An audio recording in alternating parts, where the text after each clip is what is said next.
ఆయన పాపాల నుంచి విడిపించి వాళ్ళని రక్షించి ఆయన పరలోకానికి తీసుకువెళ్ళడానికి ఆయన ఆశ కలిగి, ఆయన ప్రేమ కలిగి, ఆయనకు లోకానికి శరీరధారిగా వచ్చి తనకి ఎవరి ప్రాయంలో తనకి స్వరక్తాన్ని కార్చి మరి ఆ యొక్క రక్తం ద్వారా ప్రతి ఒక్క పాపాన్ని కడిగివేసి మరి మనందరినీ కూడా ఆయన రాజ్యానికి తీసుకుని వెళ్ళాలని, మరి నిన్ను నన్ను ఆయన ప్రేమించి మరి మనకు తన ప్రయత్నంగా చెల్లించి మరి యేసుక్రీస్తు మరి మనల్ని ఆయన రాజ్యానికి తీసుకుని వెళ్ళాలని చెప్పి ఆయన ఒక ఆశ కలిగి ఉన్నాడు కనుక మరి ఎవరైతే మరి యేసుక్రీస్తు నాయక పాపాల కొరకు మరణించాడని చెప్పి నమ్మి విశ్వాసం ఉంచి వారి ప్రవర్తన మార్చుకుని వారి చెడుతనాన్ని విడిచిపెట్టి అనగా కప్పు కనుక ఒప్పుకొని విడిచిపెట్టినట్లయితే మరి వారి దేవుడు వారు రక్షించుటకు వారి కుటుంబాలకు వారి యొక్క జీవితాలను వర్ధిల్లింపు చేటుకును మరి దేవుడు ఎంతగానో ఇష్టపడుతున్నాడండి.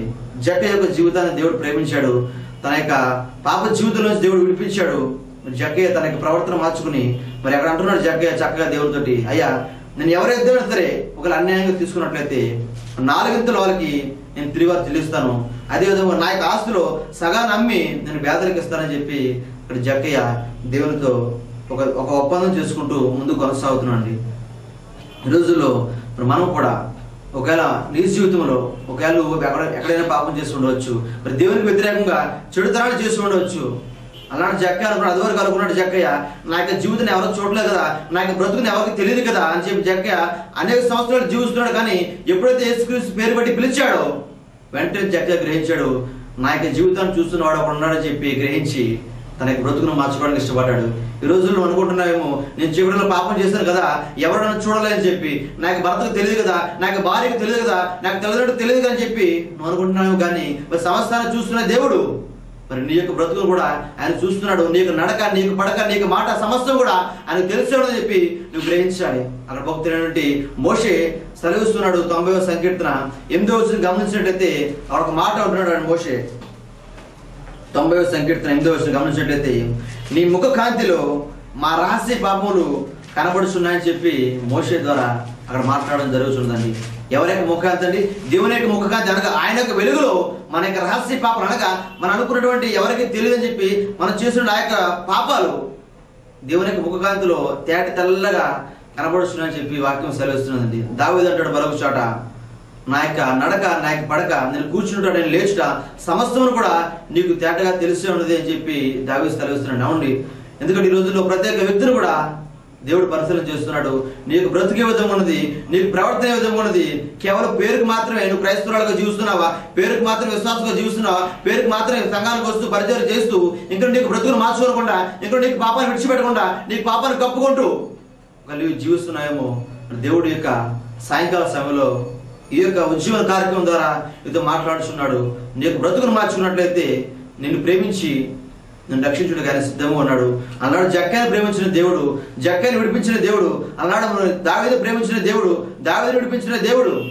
మరి నిన్ను కూడా ప్రేమించి నిన్ను విడిపించాలని, నిన్ను రక్షించాలని, నీ కుటుంబాన్ని వర్ధిల్లింప చేయాలని, నీకు ఆత్మ సంబంధమైన జీవితాన్ని ఇంకొకరు బలపరచాలని, నీ జీవితాన్ని ఉజ్జీంప చేయాలని ఆయన ఆశ కలిగి ఉన్నాడు. కనుక ఆయన యొక్క ఆశ నెరవేరాలంటే నువ్వు చేయవలసింది ఏమిటంటే జక్కయ్య వలె నీ యొక్క పాపాన్ని మరి కప్పుకొనకుండా ఒప్పుకొని నువ్వు విడిచిపెట్టగలిగినట్లయితే మరి క్రీస్తు నీ యొక్క హృదయంలో ప్రవేశించి నిన్ను ఆశీర్వదించాలని, నీతో కలిసి ఆయన భోజనం చేయాలని, నీతో కలిసి సహవాసం చేయాలని ఆయన ఆశ కలిగి ఉన్నాడు. కనుక దానికి తగిన జీవితం జీవించడానికి సిద్ధంగా ఉన్నావా? ఆయనకు ఇష్టంగా జీవించడానికి నువ్వు ఇష్టపడుతున్నావా? లేక ఇంకొకరు కూడా మరి ఆయన పాపాన్ని తీసుకొస్తున్నట్టు కనుక నీ హృదయంలో నుంచి ఆయన చెడుతనాన్ని తీసుకొస్తున్నట్టు ఇష్టపడకుండా మరి క్రీస్తుని ప్రవేశించడానికి మరి అవకాశం ఇస్తున్నావా? లేక ఇంకొకరు కూడా ఆయన పాపాన్ని నీ హృదయంలో ఉంచుకున్న వాడవే ఆయనకు వ్యతిరేకంగా జీవించుటకు నువ్వు ఇష్టపడుతున్నావా? ఒకసారి ఈ సాయంకాల సమయంలో నీ హృదయం ఏ విధంగా ఉన్నది? ఆయన అంగీకరించుటకు, ఆయన స్వీకరించుటకు నువ్వు సిద్ధంగా ఉన్నావా లేదా? ఒకసారి నువ్వు పరిశీలన చేసుకో. ఎందుకంటే దేవుడిని ప్రేమిస్తున్నాడు. నువ్వు అనుకుంటున్నావేమో ఒకవేళ నీకు గ్రామంలో అందరూ అసహించుకోవచ్చు, నీ కుటుంబస్తుని అసహించుకోవచ్చు, నీకు తల్లిని అసహించుకోవచ్చు. అయితే నిన్ను ప్రేమించుకోవడం ఉండరా అని చెప్పి నువ్వు గమనించాలి. అలాంటి జక్కయ్యను వారికి గ్రామంలో అందరూ కూడా అసహించుకున్నారు, హేళన చేస్తున్నారు, పాపి అని చెప్పి వాళ్ళు వారి హృదయాలు కనుక్కుంటున్నారు. అయితే జక్కయ్యను క్రీస్తు ప్రేమించి విడిపించాడు. అయితే నువ్వు అనుకుంటున్నావేమో నేను గౌరవ పాపని నన్ను క్షమిస్తే వారు ఉన్నారని చెప్పి. అయితే నిన్ను క్షమించుటకు యేసే ఉన్నాడని చెప్పి నువ్వు గ్రహించాలి. నేను విడిపించుటకు ఆయన సిద్ధంగా ఉన్నాడు నువ్వు గ్రహించాలి. ఎప్పుడైతే నువ్వు నీకు పాపాన్ని విడిచిపెడతావో అప్పుడు ఆయన నీ హృదయంలో ప్రవేశించుటకు ఆయన ఇష్టపడుతున్నాడు. జక్కయ్య అనుకున్నాడు, ఈ యొక్క పరిశుద్ధుడైన దేవుడు నా ఇంటికి వస్తానన్నాడు, నా యొక్క హృదయంలో ఉంటానన్నాడు కనుక నా యొక్క హృదయం సరైనది అంటే ఆయన రావడానికి ఆయన ఇష్టపడతాడు కనుక ఆయన రావాలంటే నా యొక్క హృదయంలో నీకు అపవిత్రత తీసివేయాలి, ఆయన నాలో ప్రవేశించాలంటే ఈ యొక్క మరణాన్ని తొలగించుకోవాలి, నాకు పాపాన్ని విడిచిపెట్టాలని చెప్పి జక్కయ్య మొదట గ్రహించిన వాడే. ఎప్పుడైతే తన యొక్క పాపాన్ని తను విడిచిపెట్టి ఒప్పుకున్నాడు, వెంటనే క్రీస్తు తన యొక్క హృదయంలో ప్రవేశించి ఆ యొక్క జక్కయ్య కుటుంబానికి, అక్కడ జక్కయ్య యొక్క జీవితానికి రక్షణ ఇచ్చినట్టుగా మనకు వాక్యం సెలవిస్తున్నాడు. అక్కడ దేవుడు సెలవిస్తున్నాడు, ఇతరులను కూడా అబ్రహాము కుమారుడే అనగా విశ్వాసులు తండ్రి అబ్రహాం యొక్క కుమారుడుగా ఈ యొక్క జక్కయ్య పిలువబడుతున్నాడు. కారణం ఏంటంటే జక్కయ్య తన యొక్క హృదయంలో విశ్వసించాడు, ఈయన మార్గము, ఈయన సత్యము, ఈయన జీవం అని చెప్పి తను గ్రహించిన వాడే.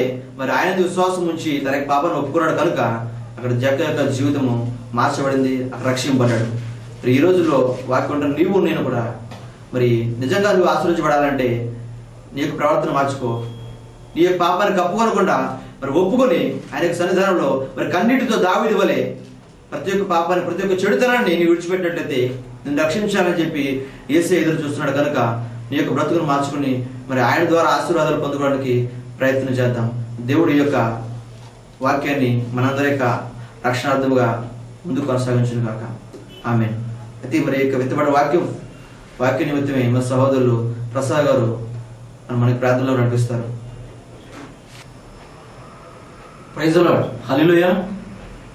క్రీస్తునందు ప్రియమైన వారలారా, మరి ఈ యొక్క ఉద్యోగం కార్యక్రమంలో యవనస్తుడు ఉద్యోగంగా మాట్లాడి మీ యొక్క నిర్జీవమైన జీవితాలను మరి యేసుకి సమర్పించట కొరకు పరిశుద్ధాత్మ దేవుడు మీతో మాట్లాడినాడని నమ్ముచున్నాం. మరి పవన్ కుమార్ వలె యవనస్తులైన మేము కూడా దేవుని పని చేయడం కొరకు, అనగా ఈ లోకంలో అనేకులు నిర్జీవంగా ఉన్నారు, వారి యొక్క జీవితాలను ఉజ్జీవంగా మార్చడం కొరకు ప్రభువును ఎన్నుకున్నాడని చెప్పి మీరంతా కూడా మరి నడుము బిగించుకొని దేవుని వాక్యం, జీవవాక్యం చేతపట్టుకొని మీరు ముందుకు వెళ్ళాలని ఆశిస్తుంటున్నారా? దేవుడు మిమ్మల్ని తప్పనిసరిగా దీవిస్తాడు. మనకి జీవితాలలో మరి చేయవలసిన పని ఏమిటంటే కప్పు కొనక ఒప్పుకోవాలి కదండి. కప్పు కొనక ఒప్పుకోవాలి. దేన్ని మనం కప్పుకోవడానికి ఇష్టపడతాం కదా, ఒప్పుకోవడానికి ఇష్టపడం. ఒప్పుకుంటే ఇతరులకు తెలుస్తుందని చెప్పేసి జక్కయ్య గురించి మనం బాగా విన్నాం. నేడే నీటికి రక్షణ వచ్చానది. అనర్హులైన ఎవరికైనా సరే దేవుడు రక్షించుటకు సిద్ధంగా ఉన్నాడు, వారింటికి వచ్చుటకు సిద్ధంగా ఉన్నాడు, వారి కుటుంబాలను దీవెనకరంగా అనగా ధన్యకరంగా చేయుటకు ఆయన సిద్ధంగా ఉన్నాడు. ఎందుకు చేతనంటే ఆయన శాశ్వతమైన ప్రేమతో ప్రేమిస్తున్న దేవుడు.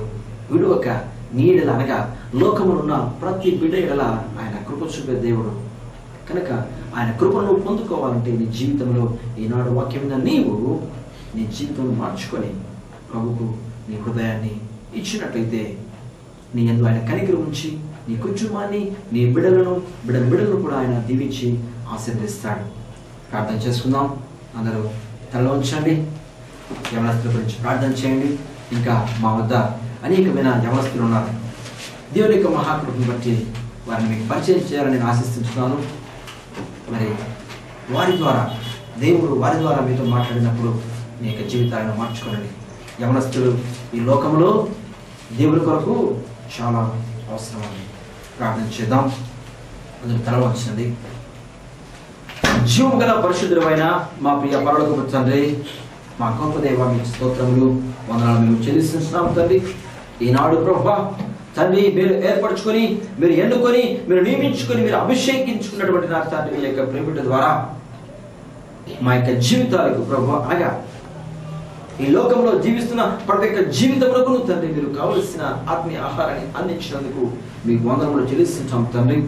అవును ప్రభా, చూస్తున్న ప్రతి బిడ్డ కూడా తండ్రి తన యొక్క జీవితంలో వారి యొక్క పాపములు తండ్రి కప్పుకొనక ప్రభా ఒప్పుకొని విడిచిపెట్టి తండ్రి ఆశీర్వదింపబడటకు తండ్రి అనేకుల యొక్క ఆత్మలతో మీరు మాట్లాడినారు నమ్ముచున్నాము తండ్రి. అనేక యొక్క ఆత్మను ప్రభా మీరు స్పందించారని నమ్ముచున్నాము తండ్రి. అనేకులతో మీరు మాట్లాడి తండ్రి వారి జీవితాలు మార్చినారని నమ్ముచున్నాము తండ్రి. వారితో మీరు మాట్లాడినందుకు స్తోత్రములు. అదేవిధంగా వాక్యం ఇచ్చిన ప్రతి బిడ్డను దీవించి ఆశీర్వదించండి.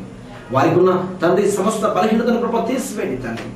ప్రభా ఏ రోగంతో బాధపడుచున్నాను, ఏ బాధతో బాధపడుచున్నాను, ఏ వ్యాధితో బాధపడుచున్నాను తండ్రి. అనేకులు ప్రభా మా గొప్ప దేవ లోకంలో యవనస్తులు తండ్రి మరి గుండె జబ్బుతో బాధపడుచున్నారు తండ్రి. వారిని ముట్టండి, సంపూర్ణ స్వస్థత దయచేయండి తండ్రి. అనేక ఆత్మలు ప్రభా తండ్రి నాయన క్యాన్సర్తో బాధపడుచున్నారు ప్రభా, వారిని ముట్టి సంపూర్ణ స్వస్థత దయచేయండి తండ్రి. అనేకులు ప్రభా ఉద్యోగం లేకుండా బాధపడుచున్నారు తండ్రి నాయన, వారికి మంచి ఉద్యోగం దయచేయమని ప్రార్థన చేస్తున్నాను తండ్రి. అనేకులు ఈ సమయంలో ప్రసవేదంతో బాధపడుచున్నారు తండ్రి, వారికి మంచి డెలివరీ దయచేయమని ప్రార్థన చేస్తున్నాము తండ్రి. తండ్రి అనేకులు ప్రభా మా గొప్ప దేవ అయ్యా వారికి గర్భం త్వరపడగా ఉంటున్నారు తండ్రి, వారికి గర్భాలు ప్రభా తెరిచిన తండ్రి, వారికి మంచి బహుమానులు ప్రభా దయచేయమని ప్రార్థన చేస్తున్నాడు తండ్రి. ఈ లోకంలో ప్రభా తండ్రి నాయన ఈ లోకనాథులు తండ్రి యవనస్తులు పట్టుకుని ప్రభా తండ్రి వారిని ప్రభా పాపంలోకి లాగుచున్నారు ప్రభా. మీ ఆత్మ ద్వారా వారిని ప్రభా ఆ అగ్ని నుండి ప్రభా నాయన మీరు లాగమని ప్రార్థన చేస్తున్నాడు తండ్రి. అనేక ఆత్మలు తండ్రి మీ కొరకు ప్రభా నిలబడి కొరకు నా తండ్రి నాయన మీ యొక్క రాకడ సమీపమైనది తండ్రి. ఏ ఆత్మ నశించడం మీకు ఇష్టం లేదు ప్రభా. ఈనాడు పవన్ ఏ విధంగా మీరు అభిషేకించి మీరు వాడుకున్నారో చూస్తున్న ప్రతి బిడ్డను మీరు వాడుకోండి తండ్రి. మేము కూడా దేవుడి కొరకు పని చేస్తాము. ఈ లోకంలో దేవుడు మమ్మల్ని జీవింప చేస్తున్నది, మాకు ఉద్యోగం ఇచ్చింది, కారణం దేనికంటే ఆయన కొరికని చెప్పి ముందుకు వచ్చి మీ సహాయం దయచేయమని వాక్యం అందించిన బిడ్డను తండ్రి బహుగా ప్రభా ఇకను వాడుకోమని అనేక ఆత్మలు బలపరుచుకున్న తండ్రి మీ ఆత్మతో నింపమని ఎంతసేపు మీరుండి మీ ఆత్మతో నింపి మీ ఘనమైన పరిశుద్ధమైన నామానికి మీరు మహిమ పొందినందుకు వందనములు చెల్లిస్తూ యేసుక్రీస్తు పరిశుద్ధ నామముతో ప్రార్థించి పెట్టుకున్నాం తండ్రి. ఆమేన్, ఆమేన్, ఆమేన్. దేవుడు మిమ్మల్ని బహుగా దీవించి ఆశీర్వదించును గాక.